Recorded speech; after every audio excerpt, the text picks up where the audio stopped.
Bom, boa tarde. Nós estamos aqui no ateliê do Ilau, Samilau.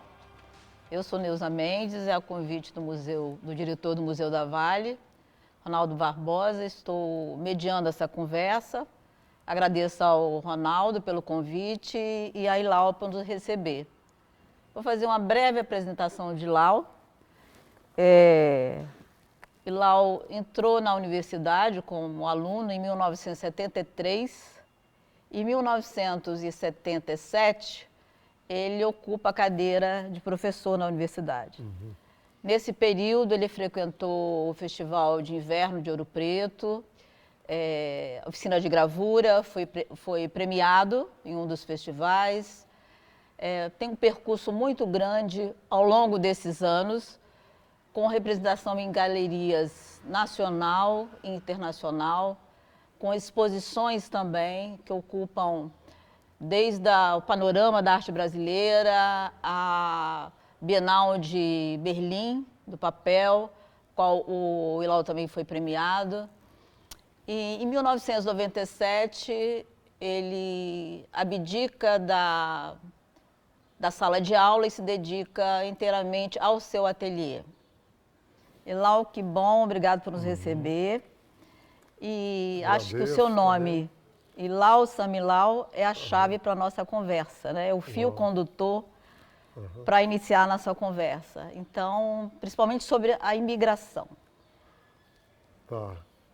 Então, primeiramente também agradecer o convite ao diretor Ronaldo Barbosa, do Museu Vale, um museu que me acolheu muito bem. Eu fiz uma exposição muito importante para mim, depois nós vamos falar sobre isso, né? Então, e meu nome, Ilau, Sami Ilau. Lógico que eu sofria bullying quando era criança, com certeza, né? Porque é uma coisa muito diferente, né? Assim, é outra cultura. E a ideia para a família é nomear o primeiro filho homem, que dá o nome da família e o nome em seguida do pai. Como Gibran Khalil Gibran, que é um grande escritor libanês, né? É Gibran Khalil Gibran. Gibran, nome da família, Khalil é o nome do pai, né? E como no meu caso. Como seria Júnior? Como seria Júnior, exatamente, que no Brasil seria isso, né? É o filho, né? Como se fosse o Júnior nos Estados Unidos, o filho aqui no Brasil e tal. E aí, eu acho assim, até muito bonito, assim, a sonoridade, eu acho bacana. E Ilau significa lua nova, é aquela primeira casquinha que dá da lua. Sami significa ser superior, é como um caráter superior, como o Celso faz relação com o Celso aqui no Brasil, Sami. Né? Eu descobri isso há pouco tempo até. Eu não sabia. Meu concunhado é Celso. Ah, Então a que gente legal. conversando, falei assim, nós temos o mesmo nome, né? Então é isso. E Isso, aí falar da imigração, né? do seu pai, né? Do seu pai aqui num outro país, né? Então é uma história, né? Como a família da mamãe também. Eles vieram, papai veio em 1918 e mamãe mais à frente um pouquinho, em 1916, 16, não, 26, né? 8 anos depois. Então são situações assim, de grande risco, principalmente da família da mamãe, que eles tiveram tifo ao saírem da Síria, ao saírem, não, antes de saírem, na primeira tentativa de vir para o Brasil, eles tiveram tifo, a família praticamente toda, os irmãos, e eles tiveram que voltar para a cidade de Antioquia, que a partir da Segunda Guerra Mundial, que era domínio da França, né? E eles negociaram com a Turquia. Hoje, a partir da Segunda Guerra, a Antioquia faz parte da Turquia, mas naquele período ainda era Síria, né? Eles tiveram que voltar para Antioquia, capitalizar novamente, porque perderam o direito da passagem, já tinham vendido os bens, tiveram que voltar ao trabalho para capitalizar. E da segunda tentativa deu tudo certo, né? Pararam em Santos. Geralmente eles paravam em Santos, acho que o papai também. depois fica um tempo em São Paulo e o destino real seria o Rio de Janeiro. Até hoje eu gostaria de saber por que papai veio para o Espírito Santo. Eu não sei, ninguém nunca falou sobre isso. Mas que bom, né, que eles vieram para cá. Pode ser uma melhor oportunidade, não é? O Rio de Janeiro já é muito grande, não sei, eu acho que pode ter sido por aí. Né? Então é isso, eles tiveram uma experiência, quer dizer, foi muito gratificante, foram bem recebidos, mas era muito difícil. A língua muito diferente, os costumes completamente outros, a alimentação e tudo mais. Hoje a gente fala de quibe, esfirra, pão árabe, todo mundo sabe o que é hummus tahine, né? Mas você imagina no começo do século, ninguém sabia de nada. Aqui era o alemão, era o italiano, o japonês, né? Esse foi o encontro, né, desses imigrantes. Né? E acredito também que o desenvolvimento, para deixar de lado um pouco esse lado explorador, né, do período colonial, né, esse período mais da imigração, trouxe mais desenvolvimento. Né? Não foi um processo de exploração, foi muito mais de desenvolvimento, de criar novos empregos, abrir novas frentes. Né? Então, assim, mas deve ter sido muito difícil para eles, muito difícil. E a minha realidade, depois que eu nasci em 52, a realidade era, assim, era uma realidade dentro de casa e outra lá fora. Eu, moleque de rua, né? Então, assim, eu vivia, não um conflito, mas assim, eram momentos muito diferentes. Né? Eu acho que isso me enriqueceu muito também, né, no meu trabalho, tanto que nos anos 80 para 90 eu começo a trabalhar com essa sintonia, vamos dizer, de me interessar verdadeiramente sobre a questão da imigração. Né? E foi aí, eu tive uma espécie de uma crise cultural, onde eu queria me espelhar em alguma coisa, vamos dizer, na questão cultural aqui no Brasil. E eu fui até para a pintura corporal indígena. Quer dizer, lógico que eu conhecia alguma coisa das artes brasileiras, lógico, internacional, tanto que mamãe era pintora, eu já conhecia Vermeer, Rembrandt, Caravaggio, são artistas italianos e holandeses, né? Vermeer talvez seja belga, não sei. Bom, eu vou também fazer uma correção. A sua entrada na universidade se deu como aluno em 1972, não é? Uhum. Quantos irmãos você tem? E como é que foi essa escolha para a arte? Então, nós somos em 4, 2 meninas, 2 meninos. Minha mãe, como artista plástico, ela é pintora. Ela faleceu em 95 e não me apoiou para ser artista, de jeito nenhum. Ninguém te apoiou? Ninguém me apoiou, assim. Foi um desafio, né? Foi um desafio, porque até hoje é muito difícil você pensar em sobreviver da arte, né? Mas, olha, o desejo era tão grande, a paixão imensa. Lógico que no início, quando eu entrei na universidade, quer dizer, depois que eu virei professor também, foi uma maneira de sobreviver. Né? Mas, assim, depois que eu pedi demissão, foi em 97, eu vi que eu tinha que me organizar de uma outra forma. E confiava muito no meu trabalho. E foi um risco muito grande. Pensei em criar situações assim, mais no campo do utilitário, para poder, né, resolver. Mas vamos voltar assim, você quer saber da questão da escolha, né? Foi interessante, assim, quando eu fiz o vestibular, eles dão sempre primeira opção, segunda opção, eu coloquei as 2 opções como artes plásticas. Não me interessava mais nada, porque eu já tinha feito vestibular de engenharia, né, a pedido dos pais, da minha mãe, na verdade, o papai já tinha falecido há muito tempo. E, posteriormente, eu tentei arquitetura, mas eu tive que ir para o Rio de Janeiro, porque não existia o curso aqui. Aí eu reprovei no Fundão, que é na Federal, e passei na Santa Úrsula, mas eu fiquei excedente. Eu passei assim, né? Eu tinha que esperar algumas desistências, mas, quer dizer, eu não tive uma nota, né? Uma média, assim, muito favorável, eu tive que ficar esperando. E realmente não rolou.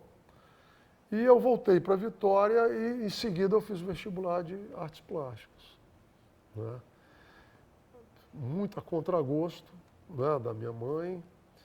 O meu tio, que era meu tutor, tio Munir, ele me apoiava, ele queria ver você resolver a sua vida, assim, porque ele, como tutor, ele queria ver as coisas andarem, né? E o meu caminho era as artes, então ele apoiava, ele não foi contra.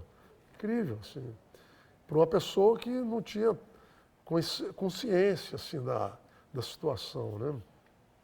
Vamos dizer, dos costumes, era uma pessoa que era voltada à questão do comércio, ele construiu a Avenida César Ilau, ele tinha uma visão empreendedora imensa, mas era uma pessoa que não tinha, assim, uma sofisticação, vamos dizer, né?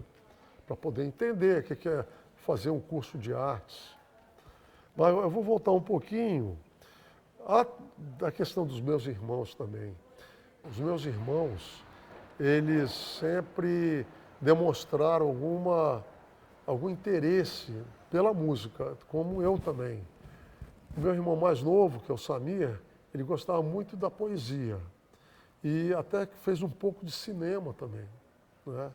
Isso nos anos 70. Minha irmã é formada em música, a Minerva. Nádia chegou a estudar bastante, mas depois abandonou. A minha irmã a Minerva chegou a fazer a universidade, a faculdade de música, fora o curso de artes plásticas também, que ela fez.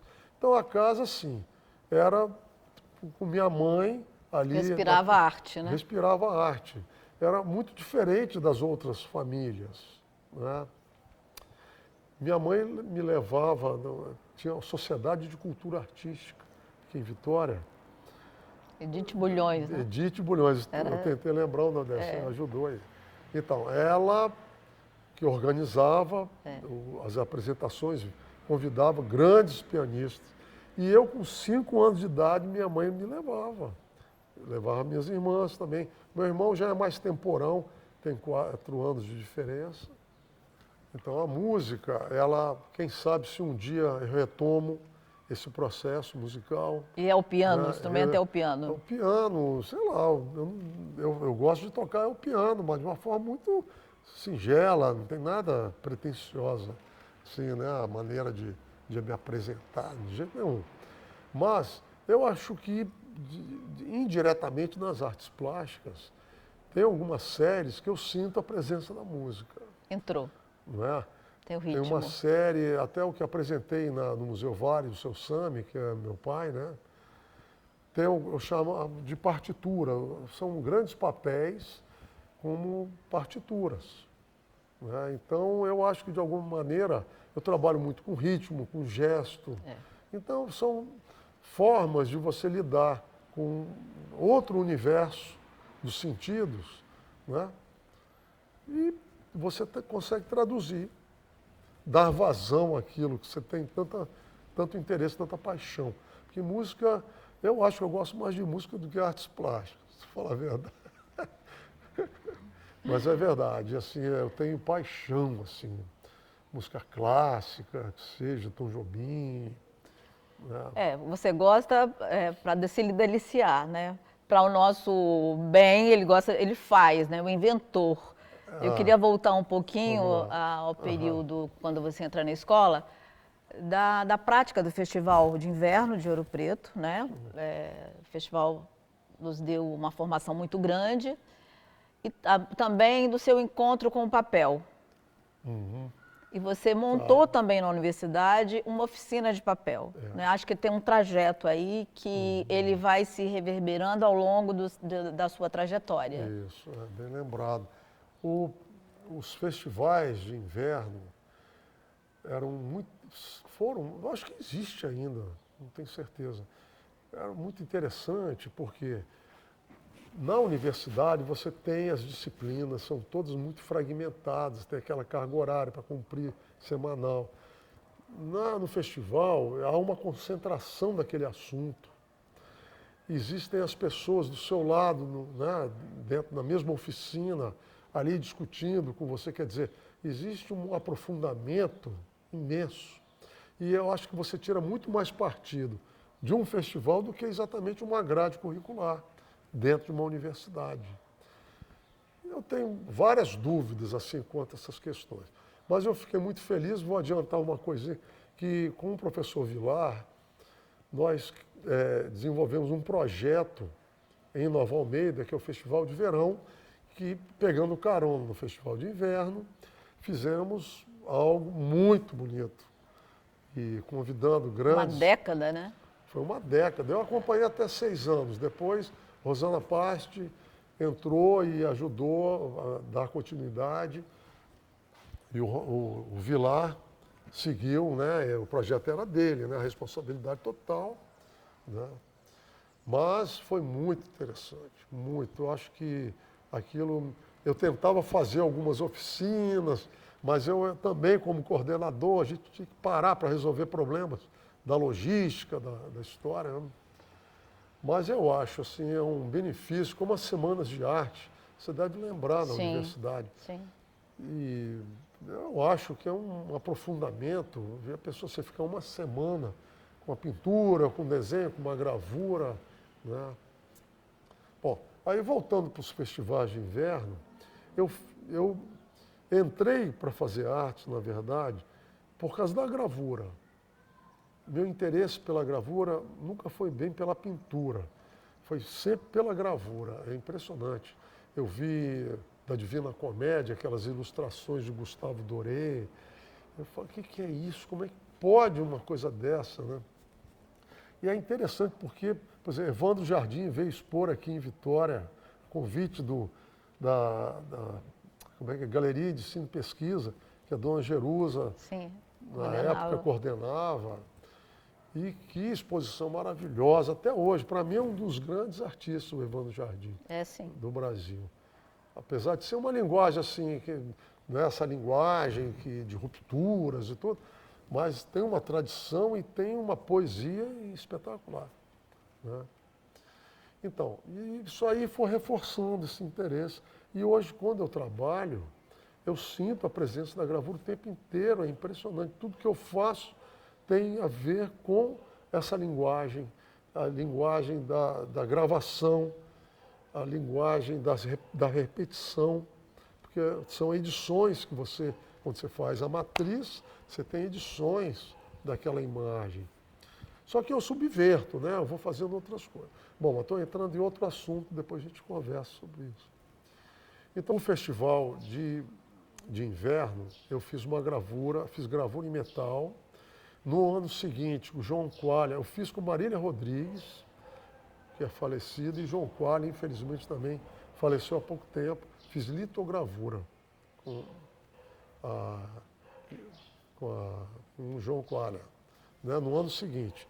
Em 81 eu volto para fazer outra oficina com Marlene Trindade, e eu tinha acabado de chegar do Japão para fazer, eu fui lá conhecer as oficinas de papel, eu fiz um pequeno estágio, vamos dizer, de alguns dias, né? E a Marlene Trindade oferecendo artes da fibra, que era a oficina de papel. Daí eu encontro com artistas brasileiros interessados em papel, porque até aí nós não tínhamos internet, ninguém se comunicava, era muito difícil. Né? E aí eu passo a conhecer outros artistas com o mesmo interesse. Foi muito bacana. E a Marlene, com umas técnicas super diferentes e tal.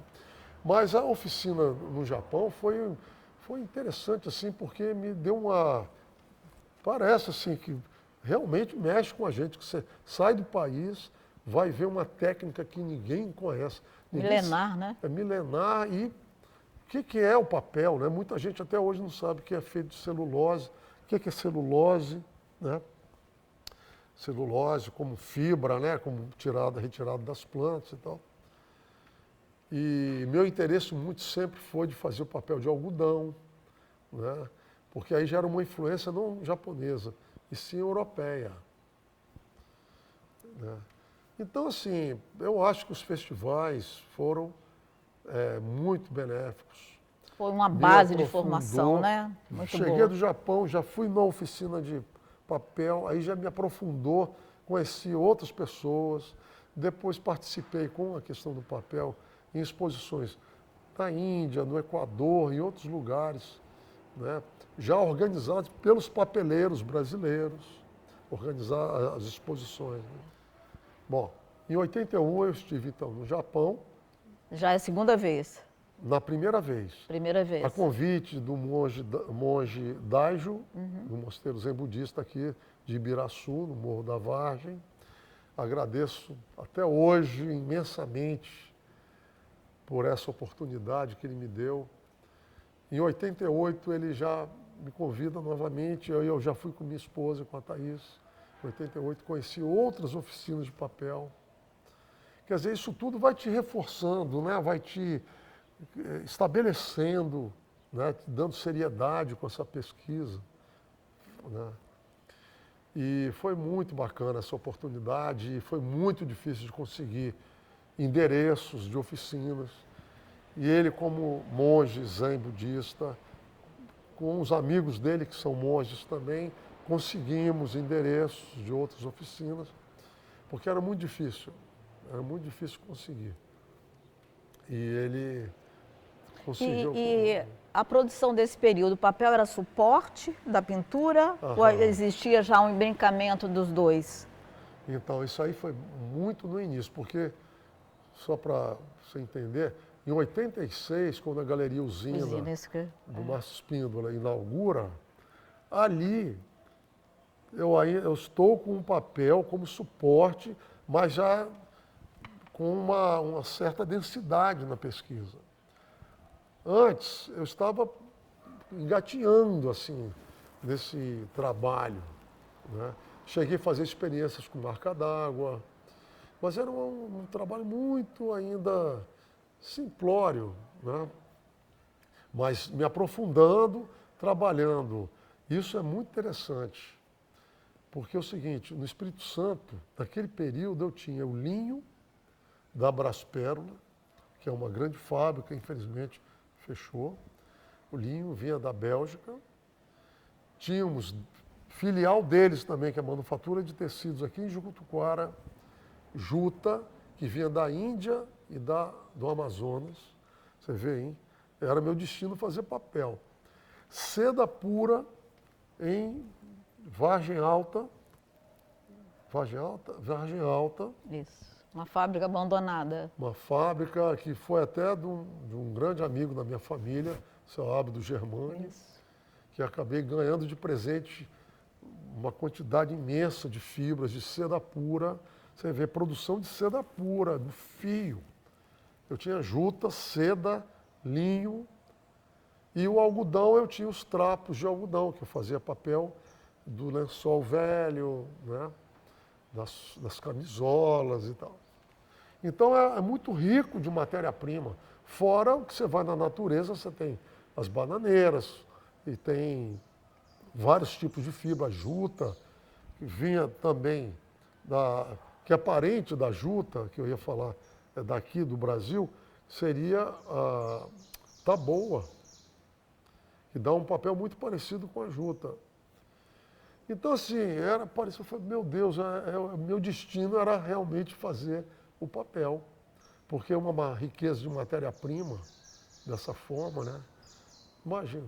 Tem um texto do Cassimiro Xavier dessa exposição, né, da usina. Da usina. A usina foi uma galeria, existiu nos anos 80, muito importante, trazia uma referência dos grandes artistas brasileiros para a nossa geração. Isso, E ele já identifica nessa exposição uma referência muito grande da sua cultura.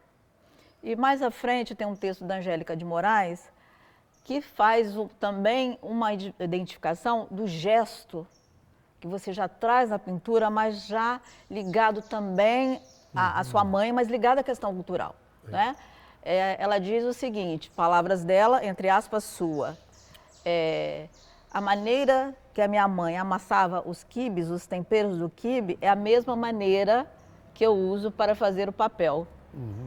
Então, tem uma referência muito grande da cultura, também uma referência de casa, de vida. Mas eu quero um pouquinho mais adiante. Você diz, né, que passou pela pintura indígena, pela azulejaria portuguesa, isso aí que para encontrar com a sua família, né? E aí eu queria que você nos colocasse um pouco sobre essa vivência e como foi esse reencontro da sua família com a cultura que você disse sofria bullying. Como é que você reencontra a história do seu pai, a ausência do seu pai e a presença da sua mãe? Que eu acho que são duas questões que estão muito próximas do seu trabalho, a presença e a ausência. Isso, Nossa, é muita coisa para falar. Então, o Casimiro Xavier de Mendonça foi um crítico brasileiro espetacular, um cara doce, para mim, pelo menos assim, eu tive uma relação não tão grande, mas assim, era uma pessoa muito aberta, ele não era prisioneiro de pensamentos filosóficos, de nada, ele tinha sensibilidade, né? Eu tive a oportunidade de conhecê-lo porque ele passou por Vitória com Marie Rouquet, que é uma estilista, uma grande professora francesa, tem o Estúdio Berceau em Paris. Foi uma oportunidade raríssima que eu tive de conhecê-los. Eles estavam indo para ver Krasberg, em Nova Viçosa. E o Márcio Espíndola, sabendo, que o Márcio tinha muita ligação também com o Krasberg, porque ia expor também, já tinha uma aproximação. E o Casimiro veio aqui no meu ateliê, que era em outro lugar, e junto com a Marie Rouquet. A Marie Rouquet gostou muito, porque vendo os papéis, que ele depois fez o texto, chamou de tapetes voadores, que é bacana dessa, né, isso. E os papéis realmente pareciam uns grandes tapetes, assim, como eu faço até hoje. E ela ficou muito entusiasmada, porque eu acho que ela associou a questão da moda. Porque ela vendo aquelas texturas, aqueles tratamentos e tal, e ele era uma coisa muito diferente para ele, né? E eu acho que ela que ajudou a ele se interessar, entendeu? Foi muito legal. Mas ele realmente ficou curioso com técnicas, com tudo, e fez um texto muito bacana. E ele traz a ideia do tapete voador e a da lâmpada de Aladim, que Mil e Uma Noites. Das Mil e Uma Noites. Né? Sherazade. E depois eu faço a Sherazade já no Museu Vale, né, em 2007. Isso foi lá em 1985. Olha lá, hein? Você vê como é que a coisa vai. Então o Casimiro foi muito importante, porque é um marco. A Galeria Usina um marco. Um marco até para a cidade. Sim. Porque foi um trabalho espetacular que foi feito. Eu conheci o Márcio Espíndola, trazer todos os artistas para me conhecerem. E eu tive uma aproximação com o Leonilson. E Mira Schendel, olha que oportunidade espetacular, né?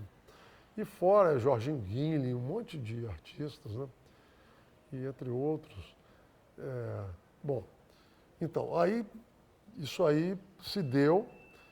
E eu queria fazer só um detalhe, que eu vou também andar um pouquinho para o futuro, que o papel, nesse momento, a questão do suporte, que era o suporte para o meu trabalho visual, pintura, aplicação de outros materiais, folha de ouro, grafites e tal.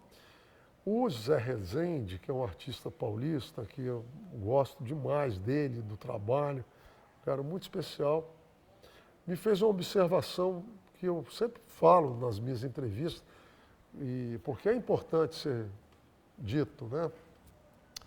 Ele fez um comentário, falou assim: Ilau, seu trabalho não é pintura, seu trabalho é o papel. você está travestindo o papel. Você faz o papel e daí, porque não é para fazer mais nada, porque já fiz o trabalho, por que eu vou pintar? Eu poderia ir na loja comprar um suporte, um papel, e vou em casa e vou pintar, que meu trabalho é a pintura. O trabalho é a matéria, não é a forma. A forma vem em decorrência. Vem decorrer. Aí o que eu fiz? Eu comecei a juntar, ao fazer o papel, o pigmento, o gesto.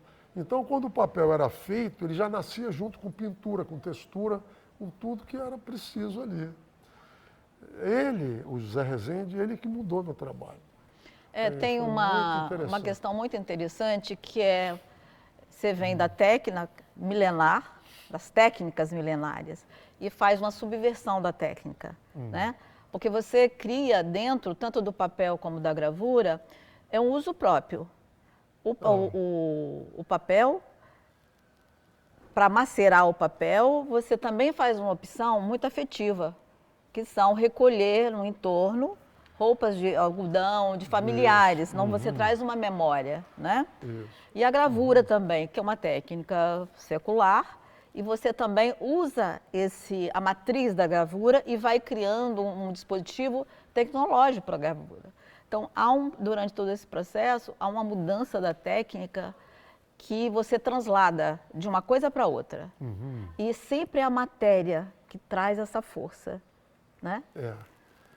Realmente, assim, eu acho a complexidade uma questão que me interessa demais, assim, mas não que eu a busque, ela vem junto, né? O processo fica mais interessante, mais rico, porque nós já até conversamos sobre isso, a questão de você se interessar por outras coisas, por muitas outras coisas. E nós falamos até sobre Fernando Pessoa, dos heterônimos. Isso. Então, eu vejo assim, não me boicoto, principalmente de uns anos para cá, se eu venho no processo, porque a cobrança de coerência é uma cobrança muito grande. Ah, o Ilau agora está fazendo isso, o Ilau está fazendo aquilo.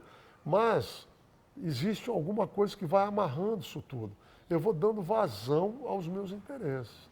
Às vezes, dentro de um processo no estúdio, você vai enxergando um outro caminho. Eu dou vazão a esse caminho. Eu não me limito não, eu só posso fazer aquilo. Não é isso.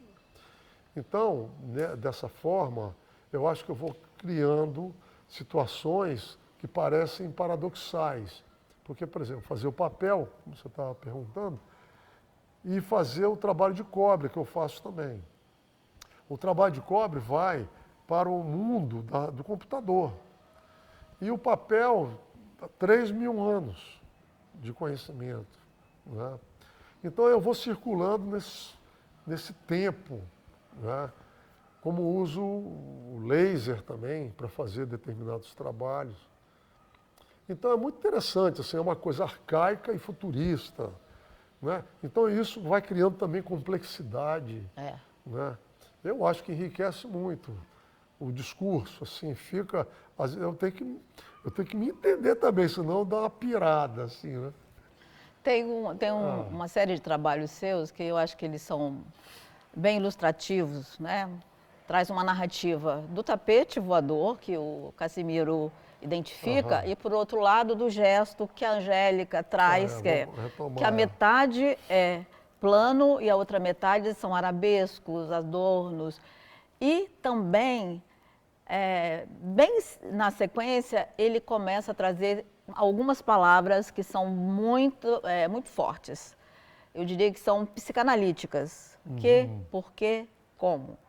E essas palavras, elas não vêm dentro da obra. Ela está nas bordas.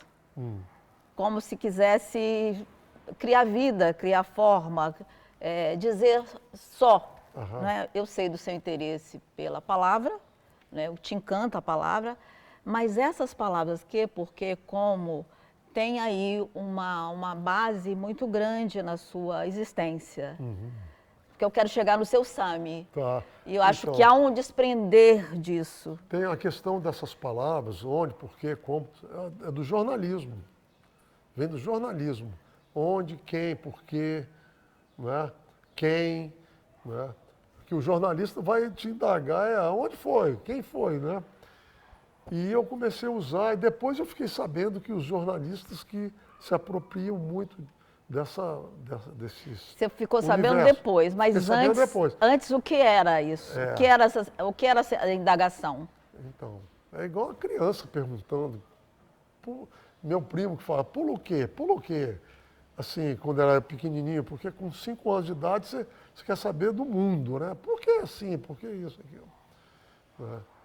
E logo em seguida a palavra vem rítmica, ela vem em sequência, aí ela vira estrutura. ela vira estrutura, ela texto, né? E entra um outro componente que é a transparência, né? Tá. Então, tem muita coisa. Vamos ver se eu consigo. Queria falar da Angélica para poder completar um pensamento que é a questão da pintura corporal indígena, porque eu queria uma referência, além das artes plásticas, da história das artes, queria algo mais ligado à questão cultural, mais dos costumes. E a pintura corporal, eu cheguei a desenvolver alguma coisa, mas não me marcou. E aí eu fui para o azulejo português. Nos azulejos portugueses, que foi isso antes do Casimiro, eu conheci o Casimiro Xavier de Mendonça, eu começo a me interessar pelos azulejos portugueses. Daí que eu entro no mundo árabe, porque o azulejo veio dessa ocupação moura na Península Ibérica, né, ali. E isso veio para o Brasil, lógico, né? Nós fomos colonizados pelos portugueses e tal. Por quê? Eu queria falar alguma coisa dos nossos costumes. E o azulejo entrou assim, de cara, né? Até hoje é uma referência. Como você está falando da Angélica, para mim é como se fossem azulejos que eu faço, né? Ou azulejo é vazado, ou azulejo como um cobogó, como um muxarabi, ou eles em planos fechados, como nós conhecemos, né? Eu acho que, sabe quando tem o reencontro, como você fala, né? Eu acho que isso fortalece muito no processo de trabalho. Quando você está em busca e você encontra, né, aquele caminho imenso para você descobrir, né? E eu acho muito válido, porque a minha experiência como pessoa é muito diferenciada, assim, porque eu sou filho direto de sírios. Se eu fosse neto, a minha distância, meus interesses, meus costumes estariam muito mais miscigenados. Eu tinha uma realidade muito grande. Outras interlocuções já, né? Já formataria de outra forma a pessoa. No meu caso, não. Eu tinha uma realidade síria dentro de casa e na rua a miscigenação total, né? Que até hoje é assim. Né? Essa busca de identidade. Aí tem 2 exposições que eu acho que elas são, são narrativas que constroem esse seu ideário, né, poético, que é na Galeria Santa Luzia. Você abre todas as suas gavetas e te retira tudo o que tem nas gavetas e faz uma exposição. Nossa Senhora. E logo em seguida você faz uma exposição com as obras da sua mãe, que até então nunca havia feito uma exposição, na Galeria de Artes, o Espaço Universitário, onde você pinta, na verdade é uma instalação, né, Ilau? Você pinta as paredes de cor de rosa, e não era uma tinta, era o cal, criou uma cor. E, se não me engano, eram 70 e tantas obras de paisagens, né, de natureza morta. Então, acho que são dois momentos. Né? Você acha assim, pode ser, porque às vezes a gente faz e não penso, né? Mas você tem esse olhar, né? E eu acho que são reencontros, como você fala. Sim. Porque, na medida que você imagina, por que eu fiz isso? Eu fui, primeiramente, vou falar da exposição que eu fiz na Capela. Eu fui no meu estúdio, peguei tudo que eu tinha lá, de tudo que é desenho, de aquarela, de tudo, Hoje eu tenho 50 anos de trabalho, imagina. é muita coisa, né? Porque eu estou com 68 anos, vamos botar, comecei com 18, né? Então é muita história. Mas isso foi nos anos 80, quer dizer, tinha um tanto de história já. Quer dizer, o que é isso, né? O que é você querer levar tudo isso para um espaço de exposição numa galeria de arte, né? Que era da universidade. Olha, eu acho que é uma busca de um reencontro. O que eu fiz até agora, né? Será que estou indo para onde? Eu acho que eu estava precisando de uma distância para poder enxergar o que eu produzi até ali. Era um momento assim, realmente assim, parecia uma crise, ao mesmo tempo era uma maneira de lidar com a crise, né? A busca, né? Era uma busca, né? E eu acho que aquilo ali mexeu muito comigo, né? Eu lembro que você ficou com dificuldade de olhar aquilo ali assim. Mas era muito forte, porque eu não tive preocupação nenhuma em organizar. Eu fui quase como um vômito, assim, né? Bom, isso aí foi um trabalho muito forte. Às vezes a gente não dá muito interesse, põe ênfase num momento como esse, mas às vezes foi aquilo ali que realmente mexeu muito comigo. E o outro momento, como a questão da exposição que eu organizei para a mamãe. E mamãe tem uma história, porque ela foi aluna de Orlando Teruz, no Rio de Janeiro, e produzia para fazer uma exposição individual. Nisso ela conhece o papai, e eles casam e desistem disso, né? Primeiro porque uma mulher fazendo uma exposição, uma mulher já casada, sei lá, devia ter um preconceito terrível. Então ela veio para Vitória e isso aí morreu. Então ela nunca fez uma exposição individual dela, né? Quando eu já tive uma galeria de arte nos anos 70 e eu inaugurei junto com ela. Nem lembro se eu te falei isso, não sei se Sim. você foi nessa exposição, mas era um trabalho que ela apresentou. Nós éramos muito inexperientes, assim. Tinha 19 anos e ela fazendo muita cópia, muita questão acadêmica, né? Já a exposição que eu fiz no espaço universitário, que eu fiz para ela, né, que eu organizei, ela já apresentando, teve uma parede que era só do mosteiro budista, as paisagens do mosteiro.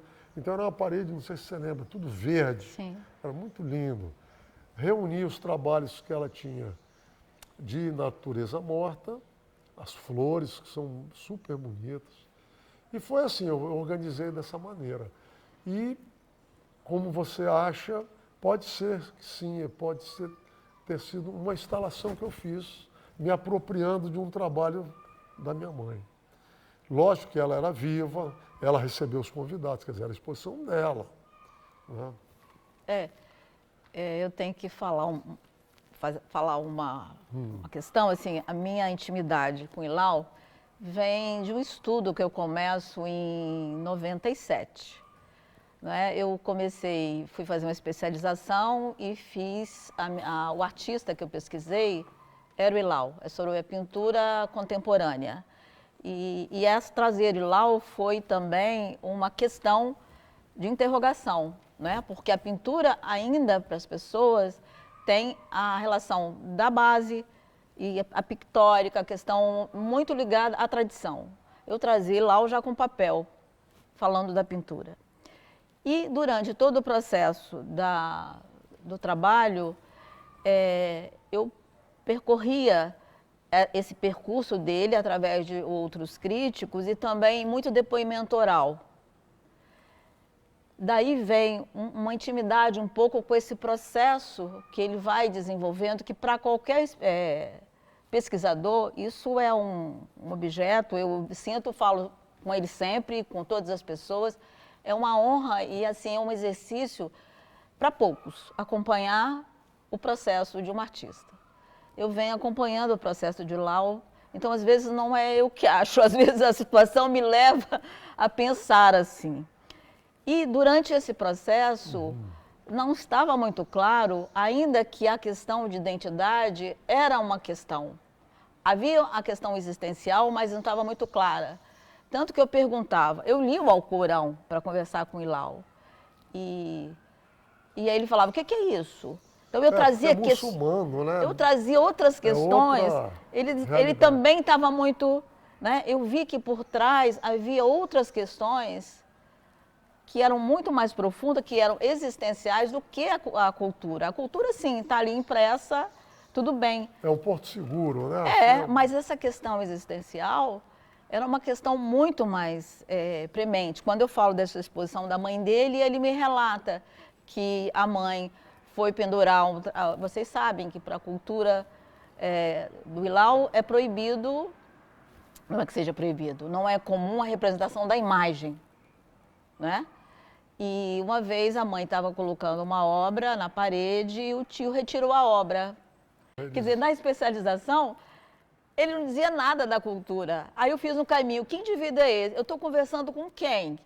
Aí eu fui buscar essas informações que são primárias, mas são primárias da voz dele, não é da voz do outro. Isso para o pesquisador não tem material mais nobre, né?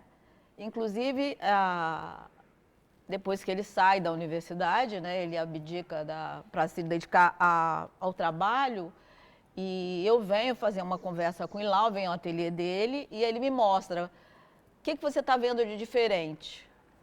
E eu procurei, e de repente vi uma sombra. Eu falei, o que é aquilo? Então, era uma experiência que ele estava desenvolvendo com a cola quente, com outro material. E o Ilau tem também... É uma coisa muito interessante, a obra nunca está pousada na parede, tem sempre alguma coisa que desloca da parede. A parede não é suporte para a obra. E esse trabalho era todo transparente, né? É uma experiência que você traz da cola quente, constrói os mantos e chega no Museu da Vale. No Museu da Vale foi uma exposição, como é que era o nome? Desiderata. Desiderata, curada pela Van Van, que é uma historiadora, né? E foram artistas capixabas, né? Presentes, convidados. E eu fiz uma parede chamada Chorinho. Quer dizer, me remetendo de novo à música, né? Porque eu volto, às vezes minha temática sempre é uma letra de música, alguma coisa assim. E eu dou o título de Chorinho, era com lágrimas, com esse material que é a cola quente. Era um trabalho efêmero, né? Porque foi feito para ali, para depois ser retirado. E é imenso, né? Era uma parede de 6 metros de altura, tinha mais ou menos quase uns 10, assim, de extensão. Fiquei dias e dias ali, né? Mas tive um resultado bem satisfatório, assim. Era um trabalho muito difícil de iluminar, né? De fotografar também. Mas a transparência desse material é um interesse que eu tenho até hoje, assim, que vem muito da aquarela, que eu trabalhei muito com aquarela nos anos 70. Quando eu comecei a fazer, eu trabalhava com lápis de cor, aquarela e tal. E a transparência, eu acho que pode ser uma influência muito grande do nosso litoral, né? Paixão pela água, assim, eu tenho paixão pelo mar. A luz também, né, Ilau? A luz... Que atravessa também, né? Mas engraçado. A água acho que é talvez por esse conteúdo, vamos dizer assim, do meu trabalho. Tanto que, por exemplo, para fazer o papel, eu uso água o tempo todo. A água está presente demais no meu processo, no estúdio, no ateliê. Tá? Então, assim, é um elemento, eu não fico preocupado ou querendo saber por que eu faço isso, faço aquilo. Eu faço. Né? Eu tenho interesse, eu vou lá e faço. Deixo para você fazer leitura, para outros fazerem leitura, né? E juntar isso tudo, esse discurso que vai se elaborando e ver o que significa isso. Porque é tudo muito complexo, né, Neuza? Assim, a gente alcança, um dia desse a gente estava conversando e você falou que a gente pode saber metade das coisas ou uma terça parte, sabe, um pedacinho. A gente nunca sabe de tudo, né? muito vago falar que sabe de tudo. É. Né? E as coisas são muito complexas, assim. Né?